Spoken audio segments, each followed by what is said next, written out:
কেন্দ্ৰীয় মুখ্য কাৰ্যালয় সচিবে কথাটো অৱগত কৰিলে। ইয়াৰ যিসকল আমাৰ মূলসুঁতি থলুৱা খিলঞ্জীয়া অসমীয়া মানুহ, তেওঁলোকৰ ৪,০০০তকৈ বেছি মাটি ইতিমধ্যে অবৈধভাৱে বেদখল হৈ আছে।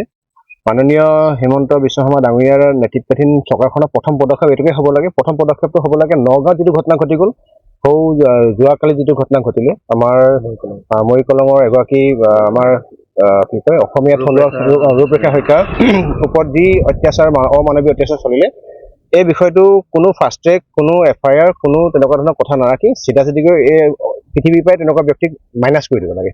আৰু দ্বিতীয়টো হৈ গৈছে গ'ল, আমি ইতিমধ্যে গম পাইছে যে আপোনালোকৰ নিজৰে মাটি, ইয়াৰ আপোনালোকৰ মাটিক আগ্ৰাসন কৰি ৰাখিছে আপোনাৰ বাংলাদেশীমূলক ব্যক্তিসকলে, বহিৰাগত ব্যক্তিসকলে অবৈধভাৱে যিকোনো এনেকুৱা ধৰণৰ কৰ্মক্ষেত্ৰত, কাৰ্যক্ষেত্ৰত অসম চৰকাৰক আমি এটা নিবেদন জনাইছোঁ যাতে তেওঁলোকে ইয়াতে উচ্ছেদ কৰি যাতে মূলসুঁতি অসমীয়া খিলঞ্জীয়া থলুৱা মানুহৰ হাতত যাতে এই মাটিখিনি গতাই দিয়ে, নহ'লে আহি থকা দিনত অনাদি অনন্ত কালৰ কাৰণে ইয়াৰ কিন্তু থলুৱা খিলঞ্জীয়া মানুহখিনি যে অশনি সংকেত আৰু বিপদত পৰিব, এই কিন্তু ইতিমধ্যে আমি ইয়াত জ্ঞাত হৈ পৰিছোঁ। ধন্যবাদ।